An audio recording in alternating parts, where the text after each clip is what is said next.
الحمد للہ رب العالمین والصلاة والسلام علی امام الانبیاء والمرسلین وعلی آلہ الطیبین الطاہرین واصحابہ الہادین المہدیین وعلی امام الاولیاء والصالحین اما بعد اعوذ باللہ من الشیطان الرجیم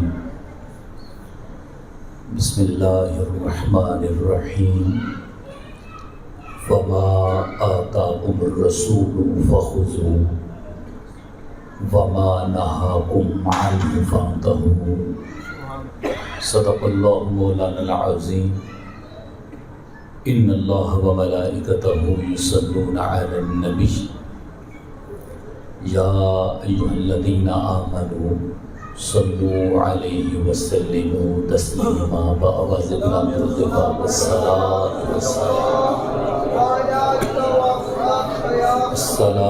والسلام علیک یا سیدی یا رسول اللہ وعلی آلک واصحابک یا سیدی یا حبیب اللہ۔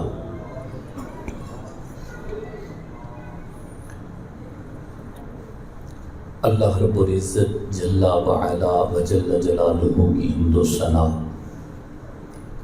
امام الانبیاء والمرسلین قائد الانبیاء والمرسلین سید الانبیاء والمرسلین سیدنا محمد کریم صلی اللہ علیہ وآلہ وصحبہ وسلم کی پاک بارگاہ میں درود و سلام پیش کرنے کے بعد اللہ رب العزت کی بارگاہ میں دعا ہے جو کچھ بیان ہو اللہ کریم اس کو سمجھنے اور عمل پیرا ہونے کی توفیق عطا فرمائے۔ آج کے اس سالانہ محفل میلاد مصطفیٰ کریم صلی اللہ علیہ وسلم ہم سب حاضر ہیں۔ اللہ رب العزت کی بارگاہ میں دعا ہے اللہ کریم ہماری اس حاضری کو اپنی پاک بارگاہ میں قبول و منظور فرمائے۔ آج کا یہ خوبصورت پروگرام زیر نگرانی حضرت علامہ مولانا پروفیسر مہر حیات حیدری صاحب دامت برکاتہ العالیہ اور زیر صدارت حضرت علامہ مولانا محمد بشیر فاروقی صاحب دامت برکاتہ العالیہ انعقاد پذیر ہے۔ علماء ذی احتشام جو پیارے آقا علیہ الصلوۃ والسلام کی امت کے ستارے ہیں وہ موجود ہیں۔ دعا کرتا ہوں اللہ رب العزت سب کا سایہ ہمارے سروں پر تا دیر سلامت فرمائے۔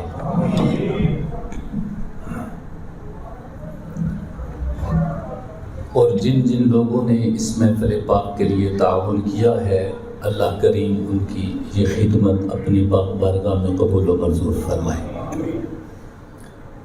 حضرت علامہ مولانا صاحبزادہ محمد حسن رضا علوی صاحب ناظم اللہ ادارہ سراج منیر وہ بھی موجود ہیں۔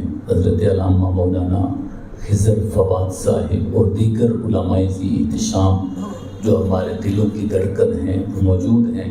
اللہ کریم سب کا سایہ تا دیر ہمارے سروں پر سلامت فرمائے۔ اور یہ اس بزم کائنات کا حسن ہے، پیارے آقا علیہ الصلوۃ والسلام کی امت کا روشن چراغ ہیں۔ اللہ کریم صحت و سلامتی والی، خیر و عافیت والی اور سایہ شفقت والی زندگی عطا فرمائے۔ اور جتنے احباب اس محفل پاک میں شریک ہوئے اللہ کریم سب کی حاضری اپنی پاک بارگاہ میں قبول و منظور فرمائے۔ آج کی یہ محفل میلاد مصطفیٰ کریم صلی اللہ علیہ وسلم ایک خاص موضوع کے ساتھ انعقاد پذیر ہے، اور وہ موضوع بڑا اہم اور بڑا جامع موضوع ہے، خدمت حدیث شریف کی ضرورت اور برکات۔ عمومی طور پر محافل کے موضوعات مختلف ہوتے ہیں، لیکن اس کا موضوع بڑا اہم اور بالکل مختلف ہے باقی موضوعات سے۔ میری یہ کوشش ہوگی کہ جو بھی آپ کے سامنے باتیں رکھوں وہ آپ کے لیے زیادہ مشکل نہ ہوں۔ علماء کو تو میں نے سبق سنانا ہے، اور باقی کوشش کروں گا کہ اس کو آسان کر کے آپ کے سامنے رکھوں۔ یقیناً انشاءاللہ العزیز ہم سب اس سے ان چیزوں سے استفادہ کریں گے۔ سب سے پہلی بات یہ ہے کہ رسول کریم صلی اللہ علیہ وآلہ وسلم کی جو حدیث مبارک ہے، اس کی بڑی عظمت، بڑا مقام و مرتبہ ہے۔ اللہ رب العزت نے پیارے آقا علیہ الصلوۃ والسلام کے ذریعے سے، ذات رسالت کے ذریعے سے دو چیزیں ہمیں عطا فرمائی ہیں، ایک قرآن کریم ہے اور ایک آپ صلی اللہ علیہ وسلم کی حدیث مبارک ہے۔ یہ دو چیزیں، اور ہمارے لیے یہ دو چیزیں بنیادی حیثیت رکھتی ہیں، بنیاد ہیں، ہماری شریعت کی بنیاد ہے یہ دونوں چیزیں۔ ہمارے اوپر نماز فرض ہے، روزے فرض ہیں، زکوٰۃ فرض ہے۔ یہ جو احکامات ہیں ہمارے لیے، کچھ چیزیں ہمارے لیے حلال ہیں، کچھ چیزیں ہمارے لیے حرام ہیں۔ یہ ہمیں کہاں سے پتہ چلا کہ یہ چیزیں ہمیں منع ہیں، یہ چیزیں، ان چیزوں کے کرنے کی ہمیں اجازت ہے؟ یہ ساری چیزیں ہمیں قرآن کریم اور حدیث مبارک سے پتہ چلی ہے۔ اب ہم اس کے بارے میں، آج کا جو موضوع ہے ہمارا وہ حدیث پاک سے متعلق ہے چونکہ، تو اسی کے بارے میں گفتگو ہوگی۔ کچھ باتیں علماء کی بارگاہ میں بھی پیش کروں گا، اور کچھ باتیں آپ سے بھی ذکر ہوں گی انشاءاللہ العزیز، تو مل جل کے ہی یہ سلسلہ ہوگا۔ سب سے پہلی بات یہ ہے کہ اگر ہم کسی بھی چیز کو سمجھنا چاہتے ہیں تو اس کے لیے اس کے کچھ علوم ہوتے ہیں، اصول ہوتے ہیں اس کو جب ہم سمجھ لیتے ہیں تو پھر وہ جس چیز کو اصلاً ہم سمجھنا چاہتے ہیں وہ اس کو صحیح طریقے سے سمجھ پاتے ہیں۔ ایک ریاست ہے، یہ ہمارا ملک پاکستان ہے، تو اس میں رہنے کے کچھ اصول ہیں، ہے نا جی، اس میں رہنے کے اصول، وہ اصول باقاعدہ بنائے گئے ہیں۔ جو لوگ ماہر تھے اصول کے، قوانین کے، انہوں نے وہ اصول بنائے۔ اسی طرح جو حدیث مبارک ہے اس کے بھی جو ماہر تھے انہوں نے کچھ اصول بنائے، کچھ ان کی تعریفیں سمجھائیں، کچھ اس کی فضیلت اور اس کی اہمیت بیان کی کہ آپ نے حدیث پاک کو سمجھنا ہے تو اس کے لیے کچھ اصول ہیں جو آپ نے سامنے رکھنے ہیں۔ تو اس کے حوالے سے میں بات کروں گا۔ وہ جو سارے اصول ہیں ان کو ہم نام دیتے ہیں علم حدیث کا۔ کیا نام ہے؟ علم حدیث۔ اب یہ جو علم حدیث کا لفظ ہے، اس کی آگے اس پر ساری بنیادیں، علم حدیث کا لفظ جو ہے اس کی آگے ساری وضاحتیں ہیں کہ یہ کتنا وسیع علم ہے۔ لیکن اس سے پہلے ہم اس کی فضیلت پڑھتے ہیں کہ اس کا مقام و مرتبہ کیا ہے۔ اس کے بارے میں آپ کے سامنے امام نووی رحمہ اللہ کا ایک قول ہے۔ امام نووی رحمہ اللہ بہت بڑے محدث ہوئے ہیں، انہوں نے فرمایا ہے ان علم الحدیث من افضل القرب الى رب العالمین وكيف لا يكون وهو بیان طریق خیر الخلق واکرم الاولین والآخرین۔ وہ فرماتے ہیں یقین کیجئے علم حدیث تمام جہانوں کے رب کا قرب پانے کا سب سے افضل ذریعہ ہے.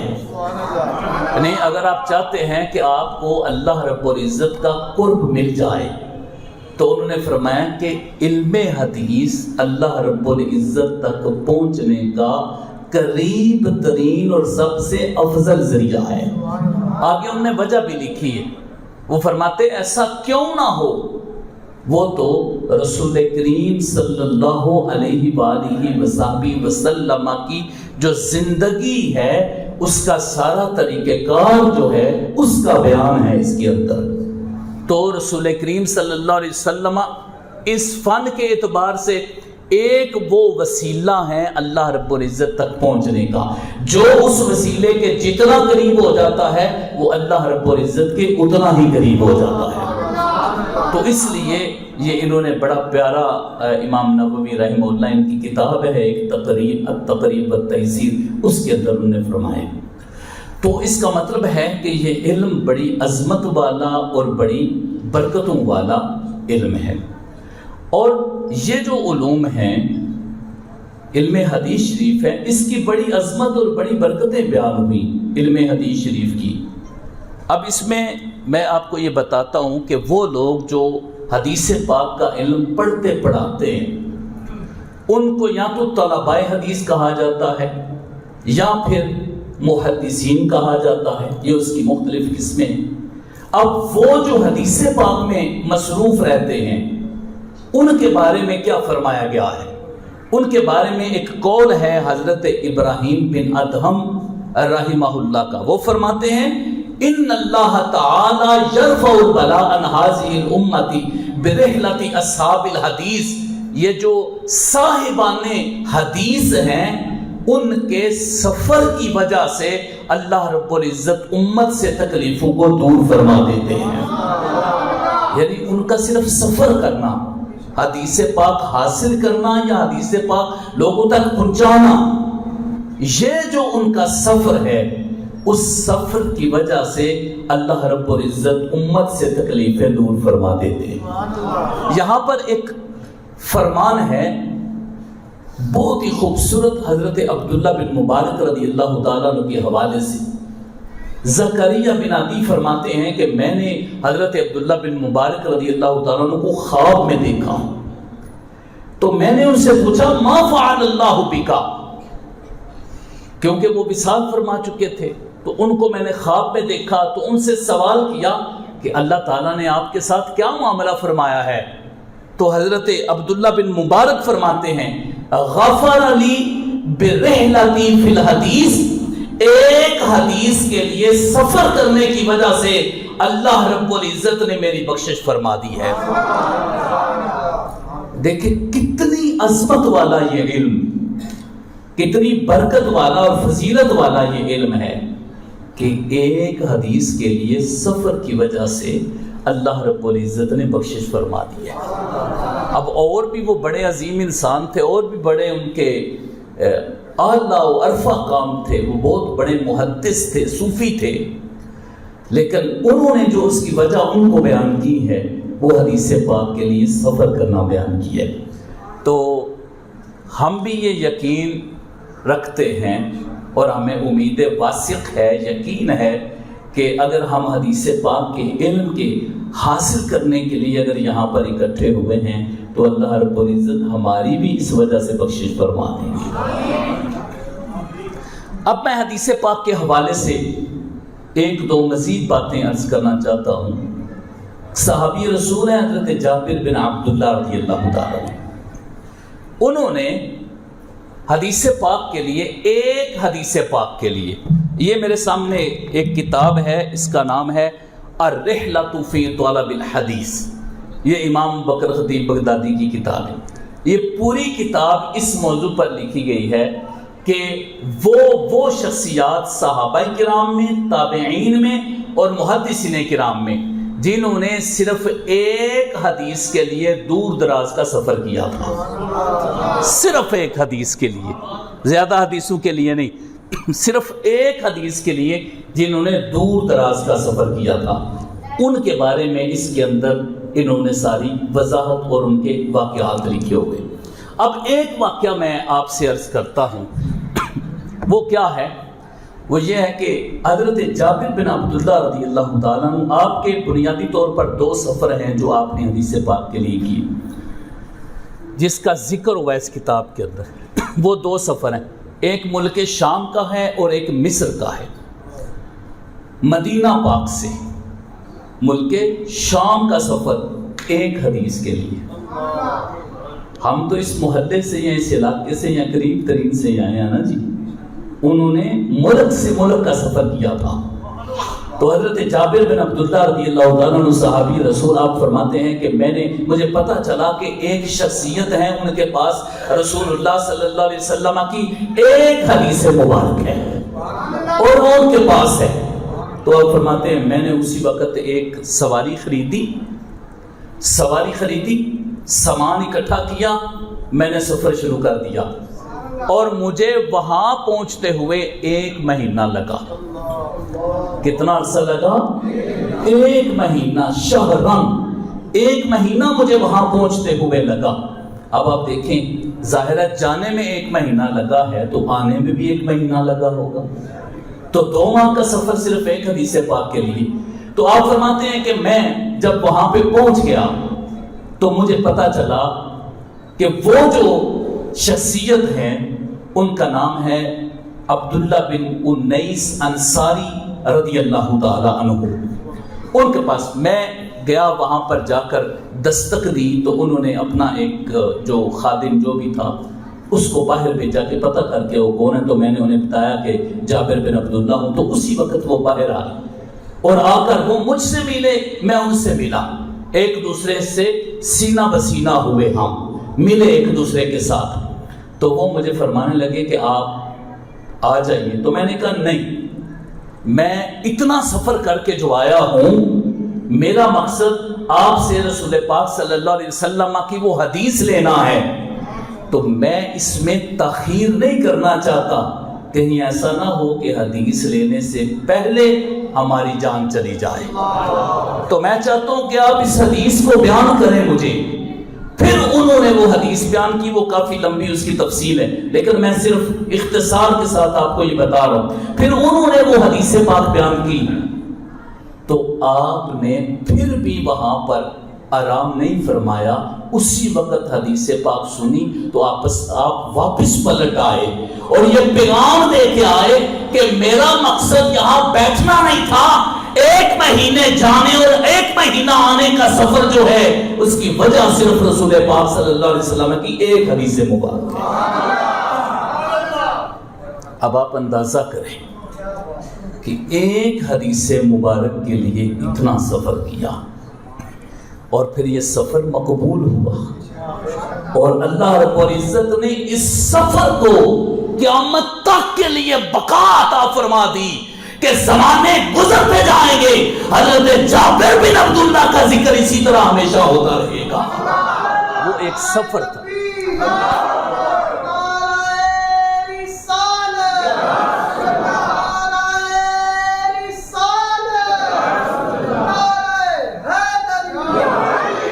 نعرہ تحقیق، عظمت صحابہ کرام، بلند آواز سے عظمت صحابہ کرام، نعرہ تحقیق، علماء حق اہل سنت۔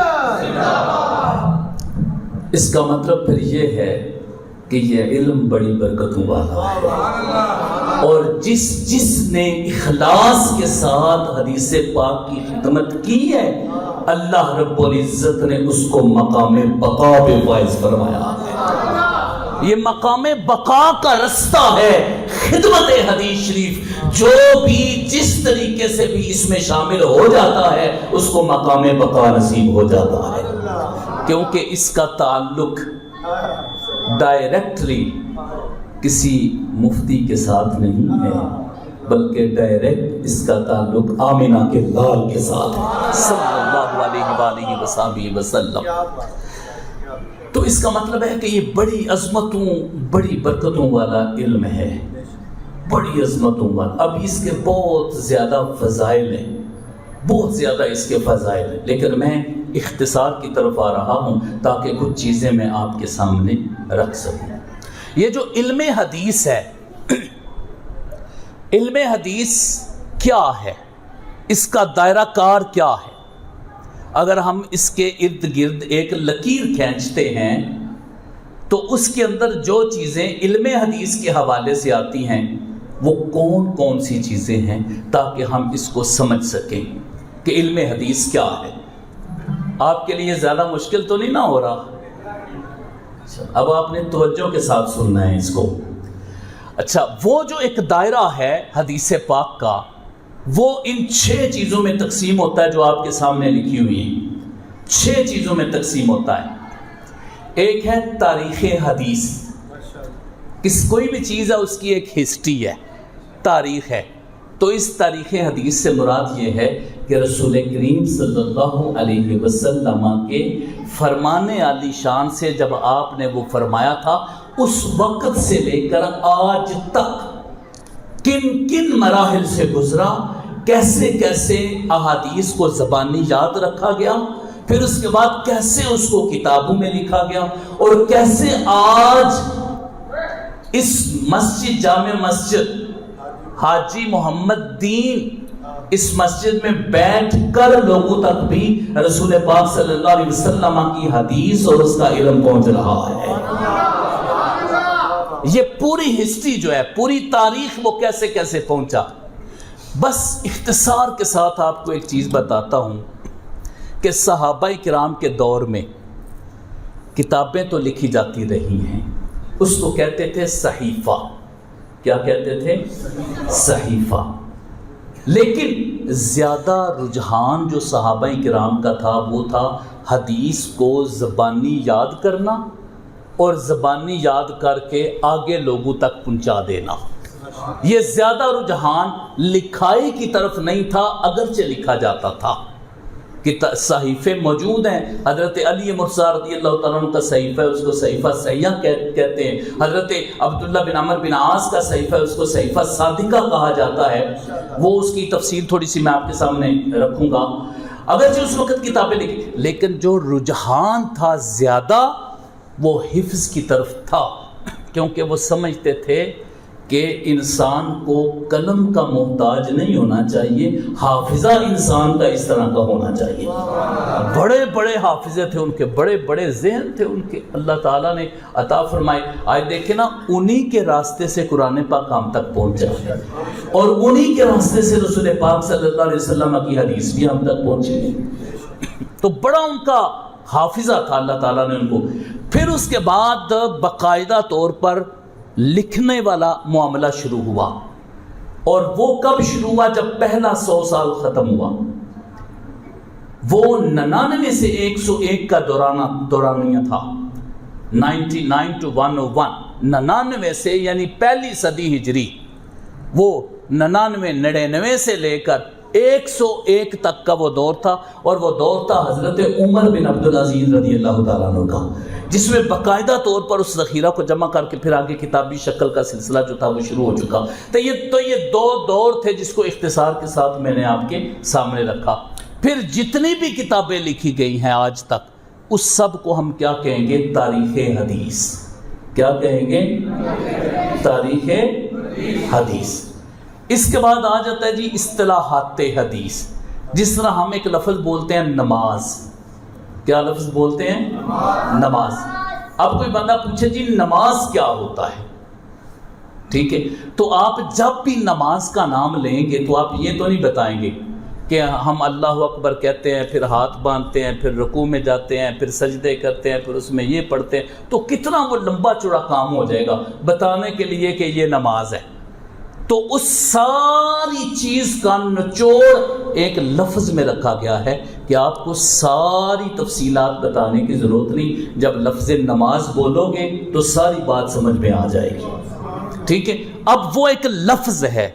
اسی طرح جو بھی علم ہوتا ہے اس کے لفظ دیے جاتے ہیں، اور اس لفظ کے اندر پھر سارا کچھ چھپا ہوتا ہے، اس کو ہم کہتے ہیں اصطلاحات۔ کیا کہتے ہیں اس کو؟ اس کو انگلش میں تو ڈیفینیشن کہتے ہیں۔ کسی چیز، کوئی چیز ایک لفظ ہوتا ہے، پھر اس کی وضاحت ہوتی ہے، تو ویسے ہماری اس زبان میں اس کو اصطلاح کہا جاتا ہے۔ تو حدیث کے علم کے بارے میں جتنی بھی چیزیں ہیں جو لفظ منتخب کیے گئے ہیں، اسی طرح جس طرح نماز، روزہ، حج، زکوٰۃ کیا گیا، اس طرح جو لفظ کیے گئے ان الفاظ اور پھر ان کی وضاحت، اس سارے علم کو اصطلاحات کہا جاتا ہے۔ اسی طرح اصول ہیں، اصول اور قواعد کہ حدیث کو لینا ہے نہیں لینا، کیا کرنا ہے، یہ اصول ہیں اس کے۔ اب یہ جو اصول ہے نا، اس پر میں بڑی اہم بات آپ سے کرنے لگا ہوں۔ کچھ لوگوں نے سمجھا ہے جی بس ٹھیک ہے قرآن پاک ہے نا، اس میں سارا کچھ ہے، تو حدیث کی کیا ضرورت ہے۔ یہ وہ بندہ بات کرے گا جو جاہل ہوگا، جو جاہل ہوگا۔ کیوں؟ اس لیے کہ باقاعدہ طور پر رسول کریم صلی اللہ علیہ وسلم کی حدیث کو لینے اور آگے پہنچانے کے اور اس پر عمل کرنے کے اصول موجود ہیں، ٹھیک ہے؟ تو وہ اصول سے باہر نہیں ہے۔ جو صاحب علم ہے وہ اصول کے مطابق چلتا ہے۔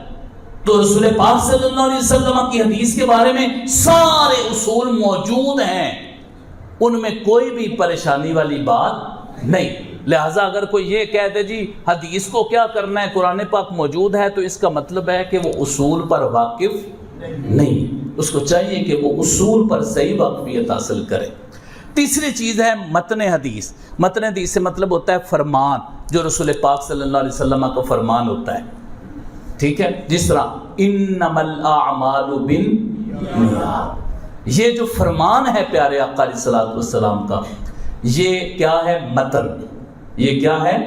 اور وہ جو پیچھے راویوں کے سارے نام ہوتے ہیں، جی فلاں نے بیان کیا، فلاں نے، اس کو سند کہتے ہیں۔ میں اس کی زیادہ گہرائی میں نہیں جاؤں گا، یہ پھر آپ کے لیے مشکل ہو جائے گا۔ تو دوسرا روایت حدیث اور درایت حدیث ہوتا ہے۔ روایت ہوتا ہے حدیث کو جیسے سنا ہے آگے پہنچا دینا، یہ روایت ہے۔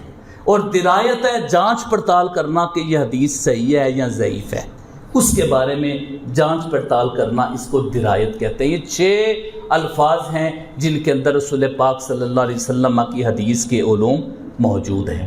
اب یہ ذرا دیکھیے گا آپ تھوڑا سا، یہ چیزیں میں آپ کو سمجھا رہا ہوں، پھر میں آپ کو بتاؤں گا کہ یہ چیزیں میں نے آپ کو کیوں سمجھائی ہیں، اس کی وجہ کیا ہے، آپ کو یہ پتہ چل جائے گا۔ اب دیکھیں، مجھے ایک بات کا جواب دیں۔ آپ نے شاید اپنے اس علاقے میں پہلی محفل میلاد مصطفیٰ کریم صلی اللہ علیہ وسلم دیکھی ہوگی جس میں یہ چیزیں بیان ہو رہی ہیں، ایسا ہی ہے؟ اور یہ چیزیں آپ کو مشکل تو نہیں لگ رہی، آسان لگ رہی ہیں نا؟ تو آپ تھوڑا تھوڑا بھی ان چیزوں کے عادی بھی ہونا ہے آپ نے، کہ ہم نے یہ چیزیں بھی سیکھنی ہے۔ صرف وہ جو لمبے چوڑے واقعات ہیں یا ان چیز کی طرف نہیں جانا، ہم نے یہ بات بھی سیکھنی ہے کہ یہ کیا ہے۔ اب ذرا دیکھیے گا کہ رسول پاک صلی اللہ علیہ وسلم احادیث جو بیان فرماتے تھے اس کے 2 طریقے تھے۔ اس کو اختصار کے ساتھ بس 2 طریقے تھے۔ ایک یہ تھا کہ آپ صلی اللہ علیہ وسلم بولتے تھے تو کچھ صحابہ کرام جو تھے اس کو لکھ لیا کرتے تھے، جو آپ فرماتے تھے کچھ صحابہ کرام اس کو لکھ لیا کرتے تھے، اور کچھ لکھتے نہیں تھے، بس اس کو زبانی یاد رکھ لیا کرتے تھے۔ بڑے بڑے ان کے ذہن ہوتے تھے، بڑے بڑے حافظے۔ یہاں پر میں آپ کو نا ایک بات بتاتا ہوں۔ حضرت انس بن مالک رضی اللہ تعالیٰ عنہ صحابی رسول ہیں، وہ اس وقت کا ایک نقشہ کھینچ رہے ہیں کہ پیارے آقا علیہ السلام حدیث کیسے بیان کرتے تھے، اور جب ہم سنتے تھے پھر ہم کیا کرتے تھے۔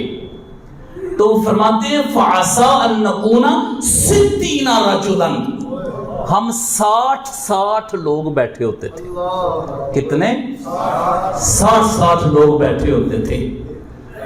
فَيُحَدِّثُ الْحَدِيث، رسول پاک صلی اللہ علیہ وسلم وہاں پر حدیث بیان فرماتے ہیں۔ وہ کیسی مجلس پاک ہوتی تھی کہ جس کے سننے والے حضور کے صحابہ اور بیان کرنے والے رسول کریم صلی اللہ علیہ وسلم ہوتے تھے۔ کتنی خوبصورت وہ مجلس۔ تو رسول پاک صلی اللہ علیہ وسلم وہ حدیث بیان کرتے، یرید الحاجہ، پھر آپ کو جو کام ہوتا تھا آپ تشریف لے جاتے۔ تو ہم کیا کرتے؟ فَنَتَرَاجَعُ بَيْنَنَا، ہم کیا کرتے؟ وہ 60 کے 60 لوگ اکٹھے ہو کے اس حدیث کا تکرار کرتے، اور اس کو یاد کرتے آپس میں، یاد کرتے کأنما زرع فی قلوبنا، اس کو اس طرح ہم یاد کرتے کہ جیسے وہ حدیث ہمارے سینوں میں گاڑ دی گئی ہو، اس طرح وہ ہمیں یاد ہوتی تھی۔ تو اس کا مطلب ہے ایسے ہی نہیں کہ پیارے آقا علیہ السلام فرماتے بس صحابہ کرام نے سن لی اور بات ختم ہو گئی، اس طرح نہیں ہوتا تھا۔ وہ حضور صلی اللہ علیہ وسلم کی احادیث مبارکہ کو محفوظ کر لیا کرتے تھے، اور یہ وہی سینے تھے جنہوں نے قرآن پاک کو محفوظ کیا ہوا تھا، یہ وہی سینے تھے، وہ پیارے آقا علیہ السلام کی حدیث کو محفوظ کر لیا کرتے تھے۔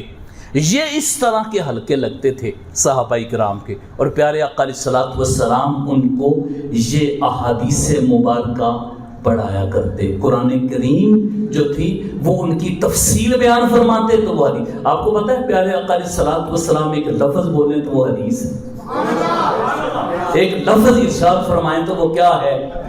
اور پیارے آقا علیہ السلام اگر تشریف فرما ہوں اٹھ کر کھڑے ہوں یہ بھی حدیث ہے۔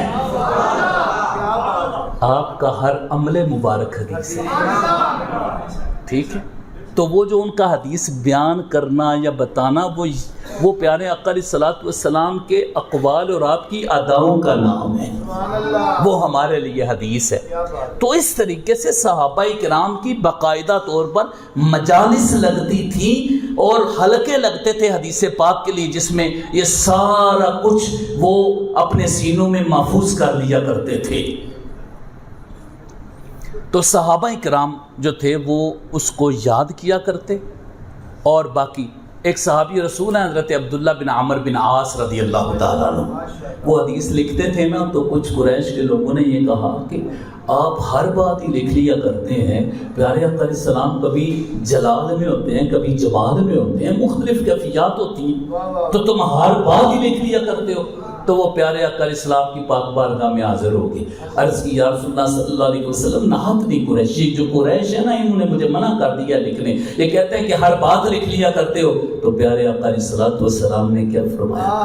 آپ نے فرمایا میں جو بولوں وہ لکھ لیا کرو، کیونکہ میری زبان سے حق کے سوا کچھ نہیں نکلتا۔ نعرہ تکبیر، نعرہ رسالت، نعرہ رسالت، عظمت اور شان مصطفیٰ کریم، عظمت اور شان مصطفیٰ کریم، علماء حق اہل سنت۔ یہ میرے لیے آسان نہیں ہے آپ کو بیان کرنا، کیونکہ میں علماء کو بیان کرنے کا عادی ہوں، ٹھیک ہے؟ ہمارا مدرسہ ہے ادارہ سراج منیر مدرسہ الحدیث گجرات، شہر میں نواشی پارک کے سامنے، وہاں سے 600 علماء کرام نے تخصص فی الحدیث کیا ہے، جو مدرسہ سے فارغ ہو کے پھر اس کے بعد آتے ہیں، اور ہزاروں علماء جنہوں نے شارٹ کورسز کیے ہیں وہاں پہ کیے، کچھ آن لائن کی، تقریباً یہ 10,000 کی تعداد ہے ان علماء کی جنہوں نے ہمارے مدرسہ الحدیث سے شارٹ کورسز یا مختلف قسم کے حدیث پاک کے کورس کیے ہیں۔ تو اس کو میں بڑا آسان کرنے کی کوشش کر رہا ہوں آپ کے لیے، تاکہ ہم سب اس چیز کو سمجھ سکیں کہ یہ کیا ہے۔ جب علماء بیٹھے ہوں تو پھر ذرا اور انداز ہوتا ہے۔ تو آپ اللہ رب العزت نے آپ کو اس کام کے لیے چنا ہے۔ آج پیارے آقا علیہ السلام کی نگاہ پاک کے سوا، نگاہ پاک کے علاوہ نہ کوئی بیان کر سکتا ہے نہ کوئی سن سکتا ہے، یہ نگاہ پاک سے ہی سارا کچھ ہے، اور یہ ہمارے لیے بڑی سعادت کی بات ہے جو ہمیں میسر آ رہی ہے۔ تو اس کا مطلب پھر یہ ہوا کہ یہ پورا نقشہ ہے، میں آپ کے سامنے وہ حدیث پاک کا رکھنا چاہ رہا ہوں۔ آپ اس کو اپنے ذہن میں بٹھا کے رکھیں گے نا انشاءاللہ۔ یا آپ کے ذہن میں پتہ کیوں بٹھا رہا ہوں؟ کیونکہ ادھر ادھر سے اٹھ کے 2-4 آ جاتے ہیں، وہ کہتے ہیں دیکھو جی نبی کریم صلی اللہ علیہ وآلہ وسلم نے تو حدیث لکھنے سے منع کیا، منع فرمایا تھا، تو یہ کتابیں جو ساری لکھی ہوئی ہیں یہ تو عمل جائز ہی نہیں ہے۔ تو میں نے اس بندے سے پوچھا اچھا آپ صلی اللہ علیہ وسلم نے منع فرمایا تھا؟ کہتے ہیں ہاں منع۔ میں نے کہا کہاں سے پڑھا ہے؟ کہتا ہے صحیح بخاری میں۔ میں نے کہا تم نے بھی تو لکھا ہوا ہی پڑھا ہے نا۔ کہیں سے لکھا ہوا ہی پڑھا ہے نا، تو کوئی ایسی تو دلیل دو کہ تم نے لکھا ہوا نہ پڑھا، اور اگر لکھا ہوا پڑھا ہے تو تم نے خود ہی بتا دیا کہ تو لکھے ہوئے کو مانتا ہے، تو لکھے ہوئے کو مانتا ہے۔ بڑے لوگ ہیں ادھر ادھر سے اس طرح کی وہ باتیں کرتے ہیں، ان کے ایجنڈے ہوتے ہیں اپنے، لیکن پریشان ہونے والی بات نہیں ہے۔ اگر کوئی حدیث کا انکار کرتا ہے نا تو رسول پاک صلی اللہ علیہ وسلم کی حدیث پاک کے خادم بھی موجود ہیں جو بتاتے ہیں کہ یہ تمہارا انکار تمہارے کام آنے والا نہیں۔ اچھا جی، اب آپ یہ دیکھیے کہ وہ کیسے حدیث پاک جو لکھی گئی وہ کیسے ہے۔ یہ آپ دیکھیے اس کو ذرا، رسول اللہ صلی اللہ علیہ وسلم کے خطوط، جتنے بھی پیارے آقا علیہ الصلوۃ والسلام نے خط لکھوائے مختلف ممالک کی طرف، مختلف شخصیات کی طرف، اس کی ایک لمبی چوڑی فہرست ہے کہ آپ نے جو خطوط لکھوائے اور اس کے اندر مسائل بھی لکھوا کے بھیجے۔ تو ایک یہ طریقہ ہے کہ ان خطوط میں رسول پاک صلی اللہ علیہ وسلم کی حدیث مبارکہ تھی جن کو یاد رکھا جاتا تھا، اور دوسرا صحابہ کرام علیہم رضوان کے صحائف تھے، یعنی ان کی کتابیں تھیں۔ امام ابن عبد البر یہ فرماتے ہیں، ان کی کتاب ہے جامع بیان العلم، اس کے اندر اس کو روایت کرتے ہیں وہ اپنی سند کے ساتھ۔ وہ کیا ہے؟ وہ یہ فرماتے ہیں کہ حضرت ابو ہریرہ رضی اللہ تعالیٰ عنہ، یہ وہ صحابی رسول ہیں جنہوں نے سب سے زیادہ رسول پاک صلی اللہ علیہ وسلم کی حدیثیں روایت کی ہیں، جنہوں نے سب سے زیادہ رسول پاک صلی اللہ علیہ وسلم کی حدیثیں روایت کی ہیں۔ یہ بات اب ذہن میں رہے گی، 5374 کتنی؟ یہ حضرت ابو ہریرہ رضی اللہ تعالیٰ عنہ سب سے زیادہ انہوں نے حدیث، اور ان کے بارے میں پیارے آقا علیہ الصلوۃ والسلام فرمایا کرتے تھے، اے ابو ہریرہ جو حدیث پاک کے ساتھ تمہاری حدیث ہے نا اس کو میں اچھے طریقے سے جانتا ہوں۔ اور حضرت ابو ہریرہ رضی اللہ عنہ فرماتے ہیں باقی جو صحابہ کرام ہیں وہ اپنے کام کاج کے لیے چلے جایا کرتے تھے، لیکن میں حضور صلی اللہ علیہ وسلم سے دور نہیں ہوا کرتا تھا، اس لیے ان کے پاس یہ جو مواد تھا یا موقع تھا بیان کرنے کا وہ بہت زیادہ تھا۔ یہ جو روایت کرنے والے صحابہ ہیں ان میں سب سے زیادہ روایات انہی کی ہیں، حضرت ابو ہریرہ۔